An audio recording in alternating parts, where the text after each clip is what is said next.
appealed to the Supreme Court to get them to not have to pay his $1.4 billion settlement to the Sandy Hook families.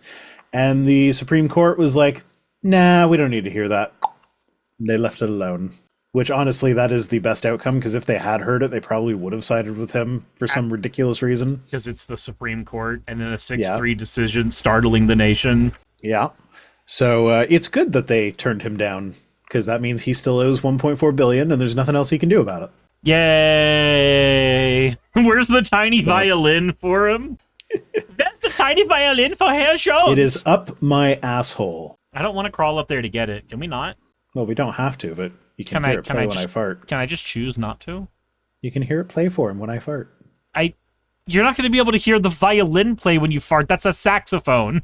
Oh, my God. Sorry, I just thought of something related to the first story that we covered. One of the guys' names in that one. I swear this made sense in my head. Alex Dwyer. So when I heard his name was Alex Dwyer, I was like, here, I'll go back to this so it makes sense. Piper, put this in with the news story where this actually makes sense. When I heard his name was Alex Dwyer. Yeah. Do you know who Bud Dwyer is? That's not a beer? No. Then no, I don't. No idea. Okay. Bud Dwyer was a Republican politician in the 80s who got convicted, or he wasn't convicted, but he was indicted for some crimes, and he got up on stage, did a press release about it, and shot himself in the head at the end of his press conference. In front of all the media? In front of the media. What was his controversy? I don't know. Hold on. What was his name? I need to my reaction. Bud Dwyer. Let's see. Robert Bud Dwyer, former Pennsylvania treasurer. Let's see here. Why did you do this? What happened here? Let's see. Because my reaction needs to be gauged based on how much of a shitbag he was. Let's see. He grabbed a middle envelope, had a magnum in it. He said, "Please leave this room if this will affect you." And then he killed himself. Okay, cool. So he said he's unable narwhal. Let's see. He said that what is this? He would not resign as state treasurer, and yet he was. Okay. So did you have like the bad things that he did prepared as well, or no? That's irrelevant. That is irrelevant here. What is relevant is that I saw Alex Dwyer and I was like, is Alex related to Bud Dwyer? Is Alex going to be brave too now that this has been exposed? Oh, bribery. Oh, sure. Sweet. Can Tom Homan be next? Maybe. Now, I was thinking Alex Dwyer. After the $50,000 bribery? Connection. That was the whole connection. Is I saw Alex Dwyer's name and I was like, maybe he's related, so maybe this will end similarly. Okay, so Bud Dwyer in 1886 was found guilty of receiving a $300,000. 1886? I don't think it was that old. 1986. 1986 was found guilty of receiving a $300,000 bribe in exchange for awarding a multi-million-dollar state contract to a California-based computer company.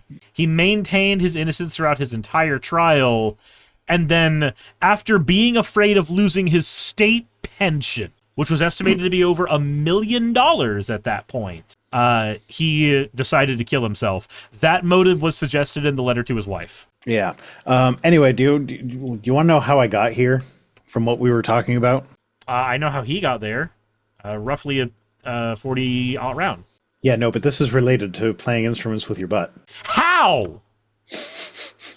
Because I only just became aware of a meme where somebody photoshopped the gun out of the picture of Bud Dwyer with it in his mouth, and they put in a trombone, and then they put the text up that said, "Don't pretend to like ska if you don't know who this is," and it made me giggle. Oh my god!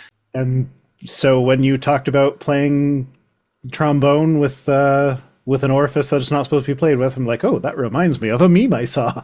Anyway, I'm glad I educated you. Yeah, can we have more people who have actively ruined the lives of others go out like that? I'm sorry, I'm just saying things they'd have to feel shame first. I'm just saying things that my hero Charlie Kirk would have said. He said that we should bring public executions back, and I think this is the way to go about it. Yeah, but okay, in order to do it the same way as Bud Dwyer, they would have to feel shame, and they don't do that anymore. Why would they need to feel shame? They just have to feel fear. He was worried about losing his money. Okay, I guess. You know, he sent a letter to Joe Biden. before that happened as well. Oh, did he tell him about the Epstein files? Well, yeah, Biden was on the Senate Judiciary Committee, so I didn't really read what the thing was in. But it was just like, holy fuck, Joe Biden's old. He's been in politics a long time. It's like, I was born in '86. Joe Biden was already a senator in '86, and Trump's only a little tiny bit younger than him. So like, fuck these old men. Get them out of office. Vote for somebody with a heartbeat. Hey, you made it to the end. I want to give an extra thanks to the patrons who allow me to do this full time. I want to thank Aaron Rail, Astral, Britzkrieg, Jemshin, Poundini, Red Joker, Victoria, Jonas, Craig, Tarika, Fireshard, Smiling GM, John, Dren Hadamada, Creeper, Sagitta, you know I'm not saying that last part, Valis of Sereth, Ottoman Angel, Rooster Rachel, and Fire Panda, who are all my $20 and up patrons.